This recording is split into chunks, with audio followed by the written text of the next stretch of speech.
Hi, it's Hans at ahappierman.com. Today's topic is Christmas tips.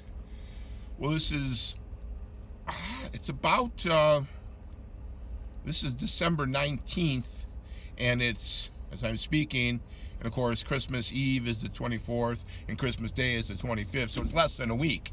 So it's coming up very quick. I'll try to get this out to you before, as soon as I can, but you may want to think of it in terms of 2021, because the things I'm going to talk about are like, in order to enjoy Christmas more, how might you go about the time leading up to it. So let's say the first tip about Christmas is when you would start your decorating. And to me, the best time is that Thanksgiving week. That Thanksgiving week is probably the best time. Now, unless you have a bunch of people coming over and you need every available space for your Thanksgiving stuff, and you like to have it all decorated Thanksgiving style, there's probably no reason you couldn't get going on the decorating. I try the Friday after Thanksgiving to get the tree out of storage. I have an artificial tree. Get the tree out of storage, get the decorations out of storage. Maybe even put the tree up if I'm feeling ambitious, but certainly set the stage so step by step getting closer. And I like to think of it as getting that tree up with many weeks before Christmas, let's say 4 weeks or so.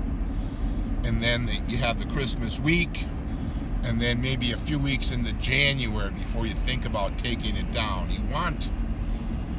I have found over the years that Christmas is nicer to me the whole season if I have my tree up and my Christmas decorations up longer, not shorter, longer. You make it special. You make it special because you're doing things for a longer period of time.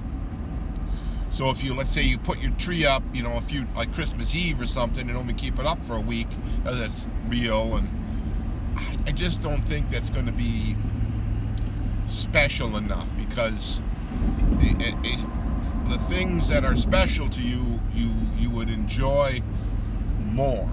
So that's kind of the first tip, is get going on the Christmas right at Thanksgiving or right immediately after, so you can kind of start enjoying the Christmas time festivities. Now, in years past, there was always this Black Friday shopping on Friday that, you probably, if you partook in that, you'd be so exhausted on Friday you wouldn't be wanting to deal with the tree and all that. Well, then maybe Saturday and Sunday, right? But usually you got like this 4 days where you're not working, and ideally around Thanksgiving, and ideally you would do it that way.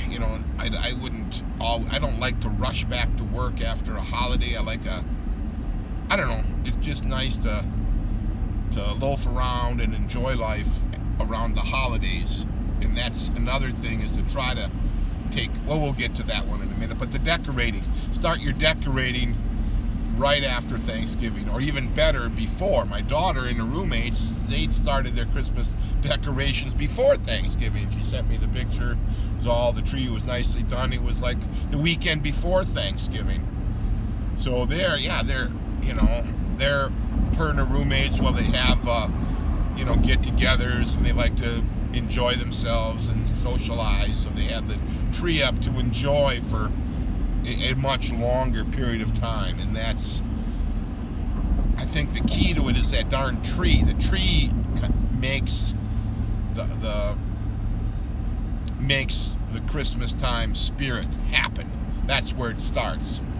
Then your other decorations, well, they flow. I would focus on the tree and then flow everything off the tree. So I had the tree and the lights and and all the stuff that goes on the tree, and then I have a bunch of stuff on the side. And if you're like a decorator, you would just keep expanding and adding more throughout your home until it's to your liking, and you may expand that to your outdoor decorations too. Certainly if you live in a northern climate and you're going to decorate outside, you'd want to get going early and not wait till the bad weather comes. Now this year was quite nice in early December, but normally not so much.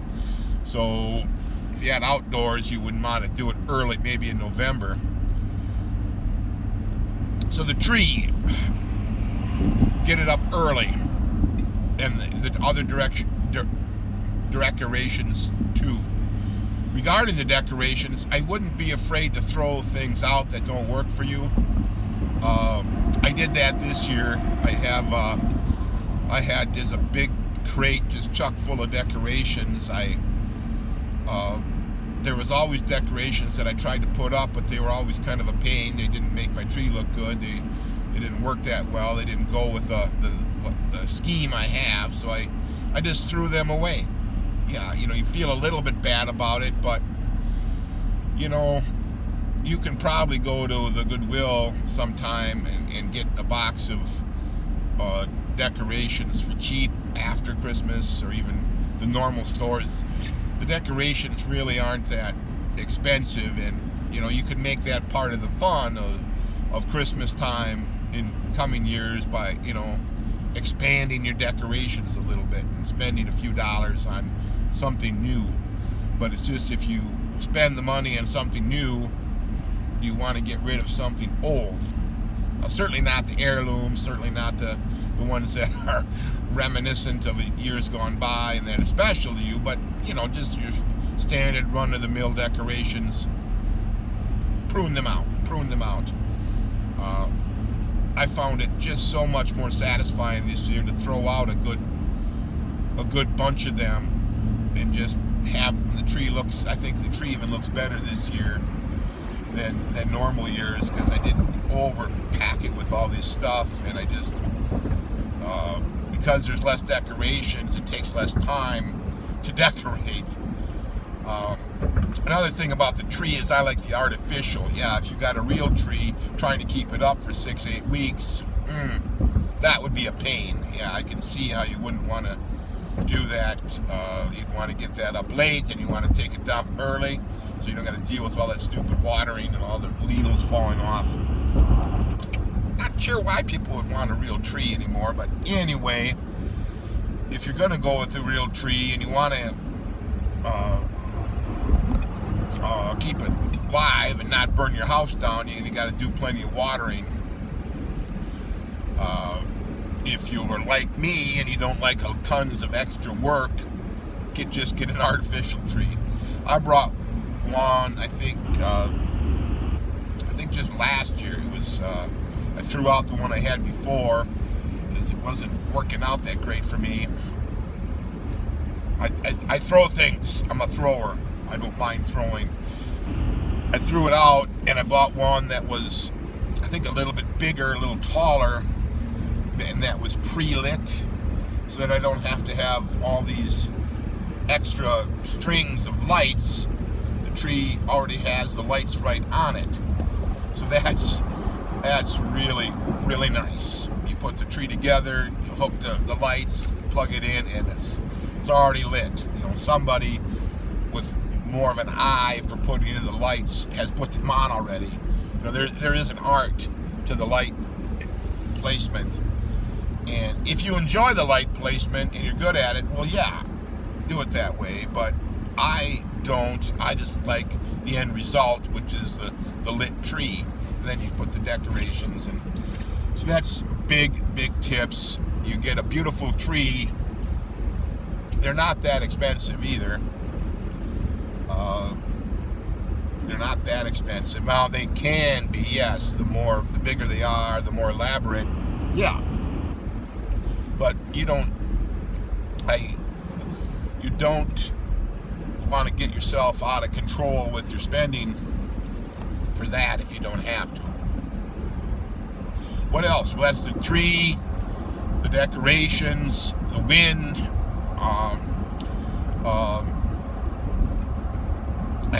I guess I would get my Christmas music out at that time too, and then as you're decorating the tree, you get the Christmas music going. It'll get you in the mood.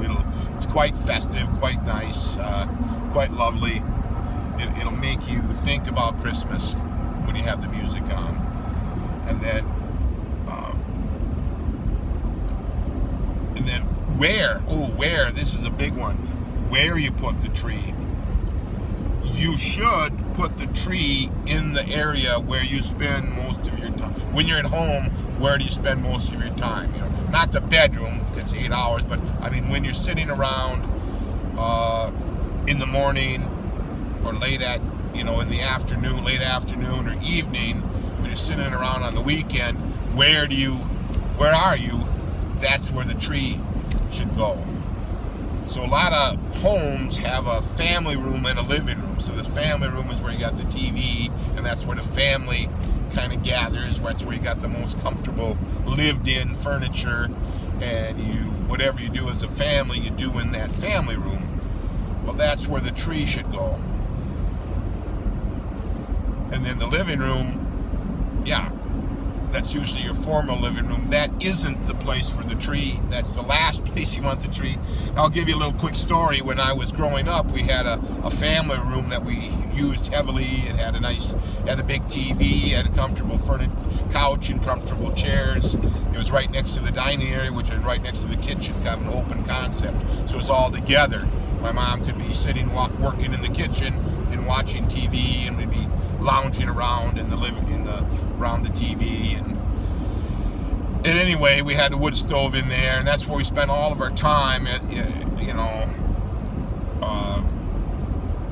If we weren't in our bedrooms. But we also had this gigantic living room in the other part of the house, and it was nice living room, very nice. It had a big bay window overlooking the front yard and street, and couch or two and some chairs. That's where my mom's piano was, and maybe there's some paintings and what have you. But we hardly ever spent any time in this living room, and it was gigantic. So that's where my parents, put the tree, and it was right in the middle of the bay window. So it was all lit up, and you're driving down the street, you're out in the front yard at night. Yeah, that you can see the beautiful tree in the bay window. It's just that the problem with that is we never would go out into the living room until Christmas, right? Till the actual Christmas day or eve. So we would get a live tree. So with that watering issue, my dad, I don't think he wanted a tree up for that long, right? Because it's a pain in the butt to keep watering the thing. So, he probably got it just maybe a couple weeks before Christmas, put the thing up, jolly, jerry rig the lights, put a few decorations on, and it was kind of a pain. I got the impression from my parents that it was a pain. And even as a kid, even in high school, I didn't really help. As a kid, I didn't help. It wasn't like a thing. My mom and dad would take care of it. And then in high school, let's say when I had the capacity to help or in middle school and high school, that would be like in basketball season, and I was just totally beat from all this stupid playing basketball. So the last thing I wanted to do was anything around the house. Be so tired. So it wasn't really a family thing with this tree. And since it was in the living room, we didn't really go out into the living room until Christmas Eve. So yeah, maybe when you go, we'd probably take a family trip to the mall the weekend before Christmas to do our Christmas shopping. The kids, we all would buy a little bit of something for each other, and the parents and the grandparents, and our parents would probably be doing their Christmas shopping for us, or finishing it up, and you'd come back, you'd go to your room, you'd borrow the scissors and the tape and the wrapping paper, go to your room, wrap up what you bought, put it under the tree, and that's it for the tree, right? Until then, 4 or 5 days later, you have Christmas Eve, and there was this various rituals, and we wouldn't get out we'd go to the room, let's say, to get the gifts for the grandparents if you're distributing them. But the point is, we wouldn't, then Christmas Eve night, we'd sit around the tree and have our family gift exchange, and the next morning, the Christmas morning, we'd sit around the Christmas tree that morning. But that was it, really. It wasn't that long of a period. Probably by Christmas Day afternoon, my dad is kind of itching to get rid of the tree, right? He doesn't want to keep doing all this watering. So I guess what I'm saying is that's not a good place to put the tree, and it doesn't make the season as special as it could be, because it isn't really about the gifts. It's more about the feeling. The gifts are just a small portion, and it's nice to have your wrapped or bagged up gifts under the tree. That's nice, but it's really the feeling. So don't do it that way. When I was married, we lived in 3 different houses, and it only had one living room. So yeah, it worked out good that the tree was where we were at, and I started to see how this could be better. And then after I left her, for the reasons I described in Leave Your Wife and Become a Happier Man, the 3-step system available on the happierman.com website, I've lived in an apartment since with just one living area. So the tree is right there. It's basically right there. When I'm sitting in my easy chair, I can see the tree. When I'm in my couch, I can see the tree. When I'm eating at my table, I can see the tree, right? It's there. The tree is there. And I have been enjoying my trees for many, many, many years, much more than as a child. So, if you have children, do that. That will make the Christmas much more special to them. And for me, treating myself well, having that tree right there, that really helps me. I can just sit, have the lights on, as soon as it starts getting dark late in the afternoon, I turn the tree on. And I sit there, and a lot of times I'll get the Christmas music going, and I never turn the TV on. I just got the Christmas music going, and I probably have the computer and do some reading, but I can just sit there and enjoy the Christmas music, sit there looking at the tree, the lights twinkling and what have you, and enjoy it. This is really going to be helpful to you. Now, you'll probably have all kinds of objections, like, we don't have enough room in the family room. The cat or the dog will get in after it. What are we going to do with the living room for? Well, I'm not. That's up to you. I'm just suggesting that if you want to enjoy your Christmas season more, you'll have the tree right where you're at, and you can absorb the whatever about it for many, many, many weeks. Regarding the stuff, don't overload your living space with stuff, or you could temporarily move stuff out of the way, can't you? Put it somewhere else. Put a couple chairs in the living room that you're not going to use, for example, or whatever, right? Your pets that bother the tree, that's you're going to want to train them to not do that. It's annoying. That I think you'll find that will really make your Christmas time much more special if you can put that tree right there handy. What else? Let's say getting gifts yourself. you might want to give people specific things you could use that you'd like, so they can just get that for you. Give them a little bit of a list, and don't scatter your list. If you know people are going to buy for you, don't give everybody the same thing, right?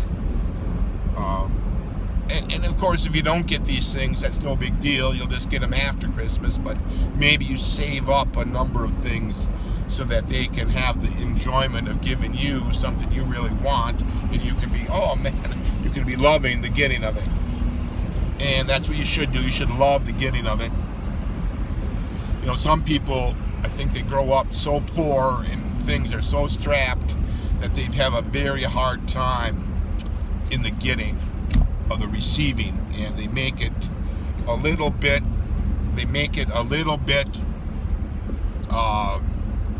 uncomfortable for the giver, right? That you can't accept a nice gift from somebody. Sometimes people are at a position in life where they can give you significant gifts. Maybe your parents or something are getting up in age and they have some money. They might be in a position to give you a significant money gift, right? Or some kind of a big time thing you could really use, a washer and machine, or TV, or many big checks, or big gift cards, big dollar amount gift cards. If you can't accept this kind of thing gracefully, you're going to make them uncomfortable. I would just accept it as you deserve it, that maybe you can't assume people are in a position less than they are, right? You would know that they wouldn't give you something significant if they couldn't afford it, or if they didn't really want to give you that. So accept it gracefully and be loving and thankful. That will make their day. What about the giving? Well, I don't really like to give to people that, unless they're close to me. Like my friends and I, we never exchange gifts. Never. But we're very close, but that's just not a thing. We all have our own families that we have some customs and rituals for giving for, but we don't do it. And I don't like to give to coworkers. I don't like to give to acquaintances. I don't like to go to White Elephant. I hate all that kind of stuff, because the way I like to give things is I like to try to give thoughtful gifts to the people who are most special to me. So if you can get out of having to overbuy for a lot of people you don't know. If you don't know them, just get them food or drink gifts. Something that they can easily eat or drink up and throw away, or that they can easily re-gift. But regarding your special people, you want to be observant of those special people, and throughout the year, maybe you would make note of something that they could probably really use. They may even mention it. You can take note of their situation and say, something that would really help them is this, or something that really helped you, when you think, man, I think they will really help them. Or like in my kids' case, there's things that they don't quite know they want, they need, but I know them well enough that I think I can give them something that they could really make use of. So it's that observation. And since this is kind of difficult, you don't want to go overboard with having special people, right? So I got 2 kids, and then the mother and a brother and sister and a niece. So I try to take note of them, but the kids are the ones that I most take note of, and probably my mother like the next most. But yeah, the parents are hard because, you know, they've made it this far. It's like they're so set in their ways. It's hard to squeeze something in for them. And but the kids, you know, they're not set in their ways, so you got some latitude there. And like when they're young, one of the things I love to do with my kids when they were younger is go to the toy store or the mall or, you know, the department store, and just I'd be there with my pad and my little hand pad and a pen, and as they're browsing around and they're getting excited about seeing things, or I would note what that thing was. I would note what it was, and they may, you know, they'd probably be asking for certain things, and I would be writing it down specifically, and then, you know, on the sly I'd buy it, or I'd come back the next day alone and get it. And that will really, you know, as for young children, this is what you really want to do, is give them as much as you can afford, what they like that's going to be good for them and wholesome and all of that. But you, let's say, don't want to give them things they don't want, right? That's kind of you know, a lot of parents aren't that observant of their children. You know, they're probably so busy with their own lives that being observant of the children isn't a thing. But if that's you, I think you want to pull back your own life a little bit so you can kind of be more observant of the kids' lives and try to help them and guide them and give them something good for Christmas that maybe they'll remember. Like when my son was small, you know, the first thing was one of these little, you know, when these electronic toys, and of course he just absolutely loved it. And there's all kinds of little things that we gave him when he was small that he just absolutely loved. Electronic stuff, the Game Cubes, the Game Boys, and the Nintendo stuff. You know, you can't, whatever all the other little boys are wanting, yeah, your son is probably going to want that. So take note of that. The information is more widely available now than when we were kids. Same with your daughter. There's going to be certain things that she is going to want. When she was small, just dolls. She loved them. My wife was very good at getting her dolls that she absolutely loved and stuff like that. And then, but moving forward, when the kids get older, like mine are young adults, well, it's harder, yeah. So let's say part of the gifts that I give them is just money and maybe gift cards, you know, something that they can use. And then, but I try to get some other things so you got something to open, you know, as we sit around the gifts exchange as a family. You know, that part is fun. You know, it's probably, whereas, you know, maybe they'd rather get a big giant one big check from you. I think that would speed up your gift giving too much. So you probably want to have some gifts and some combinations. So I like a combination. And that gets into the budgeting for Christmas, right? You know it's coming. You better set aside some money for it. You know, and I keep track of all the money I spend each year on gifts, and I have it in my book for the last maybe 6-8 years, my planner book, so I know, you know, about what I spent, and I have a list of what I gave people, and that's where I keep notes of what I might give them in the future. You know, you want all this organized, and you don't want to be sitting around on the Saturday before Christmas wondering what to get people. No, that's just not good. If you're going to be shopping on the Saturday before Christmas, you want to be going into the store and finding it and buying it, not wondering what to get. You want to do all that pre-planning early, and that's kind of why you want to do this Christmas tree early too, is you get thinking about it, you make the season special. You prioritize Christmas by all of this, and it makes, I tell you what, it makes Christmas. I've enjoyed Christmas so much more now than when I was even a kid. And of course, when I was married, the Christmases were, were usually a disaster.